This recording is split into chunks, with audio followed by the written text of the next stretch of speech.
បុកម្ហូបទុនកម្មប៉េងប៉ោះគ្រឿងផ្សំសាច់គោអំបិលម្រេចខ្ទឹមស្លឹកត្រីទឹកស៊ីអ៊ីវស្ករប៉េងប៉ោះទុំខ្ទឹមបារាំងខ្លាញ់រាវម្សៅឆា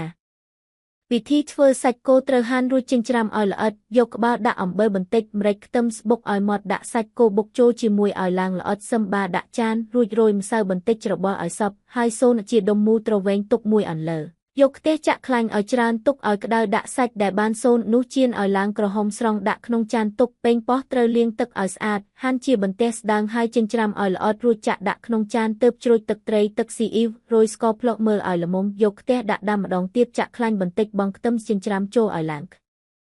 រហមរួចយកចានដែលដាក់ប៉េងប៉ោះលាយជាមួយនឹងទឹកត្រីនោះមកដាក់ឆាមួយស្របក់សឹមដួសស្រោចពីលើចានសាច់រួចយកខ្ទឹមបារាំងមកបកសំបកពុះជាពីរហាន់ជាតឹងបន្ទះស្ដើងរោយពីលើជាការស្រេច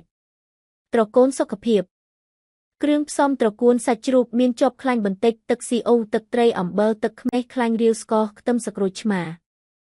វិធីធ្វើត្រកួនត្រូវកាត់ស្លឹកឲ្យអស់និងកាត់ឲ្យខ្លីរួចជ្រៀកចុងដើមដាក់ត្រាំទឹករីកនិងយកទៅលាងទឹកឲ្យអស់ជ័រស្រង់ដាក់កូនកញ្ច្រៀងទុកឲ្យស្រស់ទឹកសាច់ជ្រូកត្រូវហាន់រួចចិញ្ចាំឲ្យល្អិតយកខ្ទះចាក់ខ្លាញ់ទុកឲ្យក្តៅដាក់ខ្ទឹមចិញ្ច្រាំឲ្យឈ្ងុយដាក់សាច់ជ្រូកឆាមួ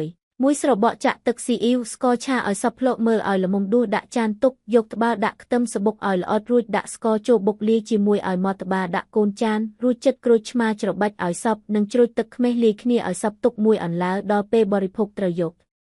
ត្រកួនមកដាក់មកក្នុងចានដែកចាក់សាច់ជ្រូកដែលបានឆានិងទឹកខ្មេះដែលបានលាយទុកនោះច្របល់ឲ្យសព្វរោយអំបិលបន្តិចភ្លាក់មើលឲ្យល្មមជាការស្រេចតែត្រូវច្របាច់ត្រកួនឲ្យខ្លាំងបន្តិចទើបចូលជាតិល្អ